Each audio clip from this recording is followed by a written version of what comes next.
Hey guys, how you guys doing?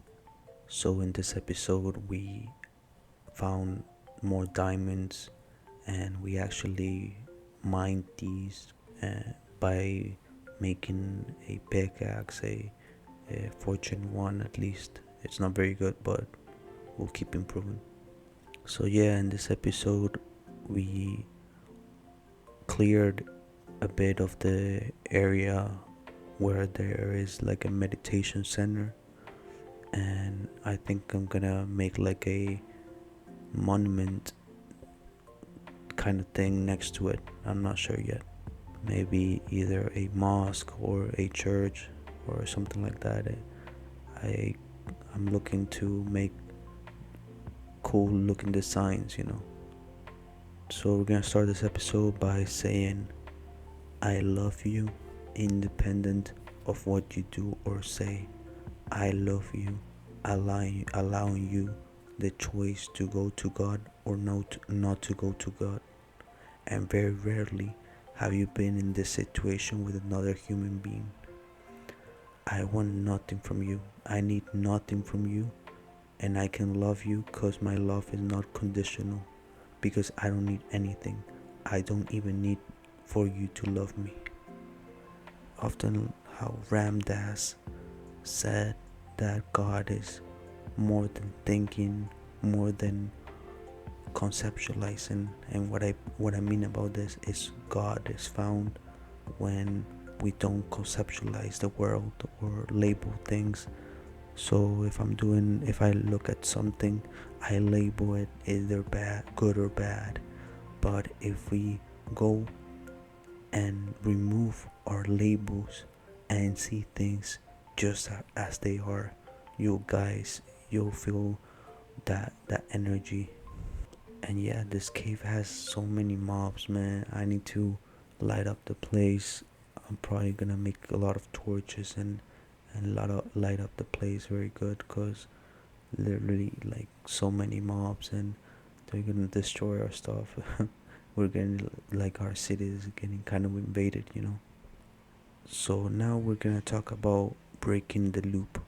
So what I mean about the breaking the loop is, doesn't it happen to you guys that sometimes you're just at home or in your room relaxing, and then you get that first negative thought, and then either you go down the rabbit hole or you break the loop? So I was wondering, what are some ways we can break the loop? So one of the ways which I found to be very useful, and there are certain ways, as it says, the key to breaking the loops is sometimes rerouting them, discharging them, or replacing them so the background grows quieter naturally. So as I said, like the negative thought, you'll just observe it and not and know that that thought just popped up and you have no control over that, but you have the control to it affect you or not. So yeah, how I was saying, one of the best ways I found was gratitude. So thanking for the good and bad, because sometimes I thought about the past and things I believe I did wrong, and now I'm just like, thank God for all the bad, because as Ram Dass also said, suffering is grace.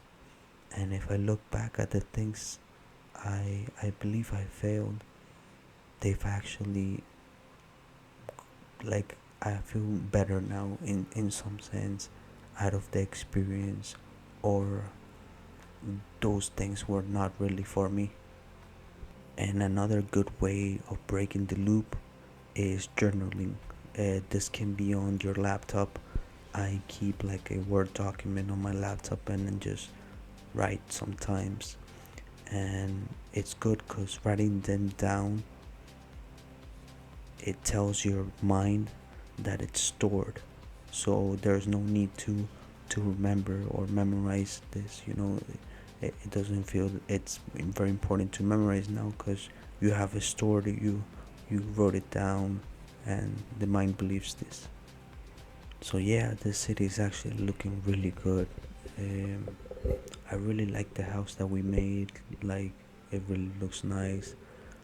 I was thinking of changing the floor, but I think I like the contrast between the dark and the wood. So I'm probably gonna keep like that, or find some other way to do it.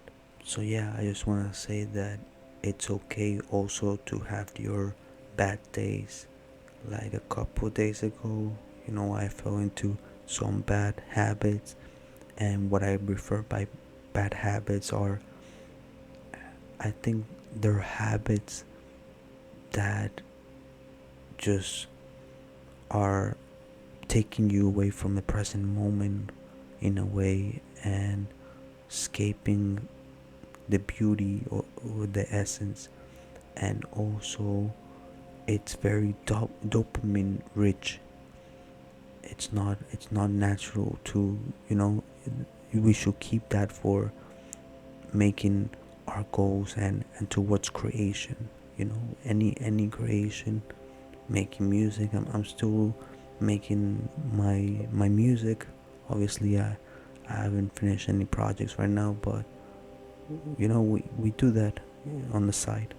Another thing that I also found interesting is that oftentimes when we are in a room, we feel that this moment is insufficient. But insufficiency is just the illusion created by the ego to keep itself alive. Yeah, and also I wonder, okay, so the ego is the enemy, and the ego is not really the enemy, but it developed, or is, a survival tool. So it's kind of like we are inside of this body. It's basically that we're inside of this body, experiencing a human life, a human experience. So the ego developed as a survival tool the ability to remember the past and project into the future. Helped us humans avoid danger, plan, and build civilization. From that perspective, it isn't bad. But the problem now is that once we got that survival advantage, that became overgrown. So the mind doesn't know when to stop thinking. Instead of being a tool, it tries to take over the whole of life. And we can then apply some stoicism by saying you only control yourself, your actions, and your thoughts. And by controlling your thoughts, you decide which thoughts you want to engage with. So that's why it feels like an enemy is trying to protect itself by convincing you that the present moment isn't enough. So it's like, worrying, oh, I need to be doing something, and so on, because, being in total silence in the past is like we're easy prey for the predators, and we have to be doing something to survive. And also, like I said, yeah, it's okay to have your bad days, that because when you're tired, your mind naturally leans towards what's easiest and requires the least effort. So I was a bit tired, I didn't sleep much, and my mind just wanted that dopamine, or that satisfaction. Even it's like a cup of coffee, it brings me that energy, so it needed that, and I should have just slept, or yeah, just lay down and meditate. So you see, guys, it's not easy sometimes. Cravings, for instance, the craving of doing something which, even though it would not do you good, you still give in to the craving. So that's another topic for another video, because it's interesting how, even though that after you do that you're not gonna feel very good, you sometimes still give in.